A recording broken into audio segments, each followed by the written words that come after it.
Ребята учатся управлять упряжками, выживать в снегах, строить жилища из снега. В день съемок в гости к клубу «Пересвет» приехал знаменитый российский путешественник Виталий Сундаков.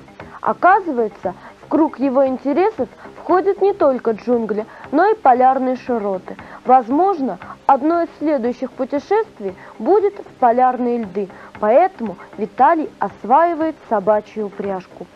Благо, далеко ездить не надо. Иглу, которую ребята построили на уроке по выживанию, выдающийся путешественник одобрил. А собаками был вообще очарован.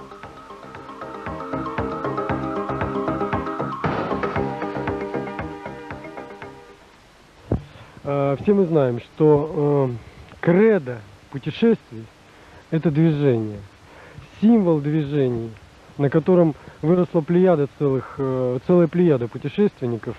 Это вот такие прекрасные, удивительные существа, которые помогали человеку не только выжить, да, но и передвигаться и в бескрайних просторах севера, и в тундре, и в любых регионах, к которым наиболее приспособлены выводимые в процессе эволюции различные породы вот таких удивительных собак.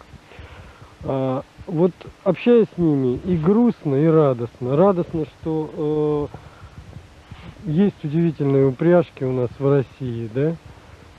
Прекрасные, которые могут соперничать по целому ряду показаний с мировыми представителями этих пород уникальных. И еще более радует то, что есть люди, которые посвятили буквально всю свою жизнь тому, чтобы такие собаки были в России. Тому, чтобы такие собаки были не символами модных увлечений, а самые настоящие работяги.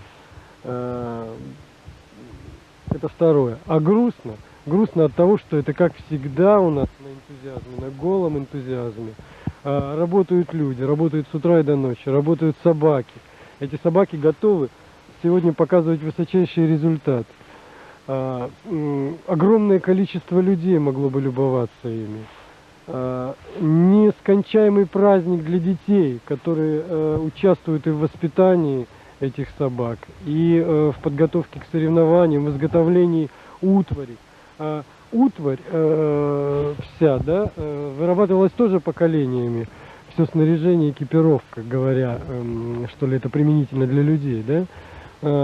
Технологии уникальнейшие, но все это стоит средства, и поэтому наши умельцы делают все дома, у себя, там, на коленке, не знаю, обращаясь к помощи таких же энтузиастов, которые им помогают изготовить все необходимое для того, чтобы собаки могли работать.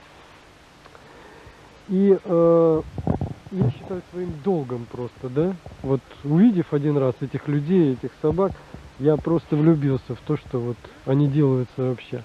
И я считаю просто своим долгом заняться этой очень важной для России, я считаю, темой, да, и не только не дать ей загибнуть и захереть, как захерело и загибло очень много у нас в стране, но подняться на должные высоты, занять должные пьедесталы и показать миру, что не какая-нибудь тропическая страна, а, да, самая настоящая северная страна, где вот такие пушистые снега и вот такие пушистые прекрасные собаки столь гармоничны у нас. И вот если мы сейчас посчитаем, то только в одной Москве попугаев, обезьян и прочих экзотов, да, в сотни тысяч раз больше, чем животных, которые ну, просто гармоничны и для нашей страны, и для нашего генотипа, стремящегося к расширению границ, к движению. И собака, да, вот такая собака, еще более естественно на российском гербе, чем орел, согласитесь, да, которых видели единицы. Но этих собак видели еще меньше людей. Посмотрите, какая прекрасная собака, какие голубые глаза.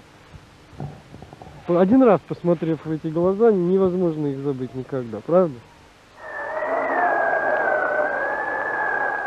Пока занятия идут в подмосковных лесах, но и Помелов, и ребята настроены серьезно и надеются применить приобретенные навыки в полярной тундре.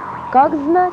Остается пожелать будущим полярникам удачи, чтобы у них не погас огонь, чтобы ночлег был теплым, а обувь сухая, чтобы их собаки не знали усталости.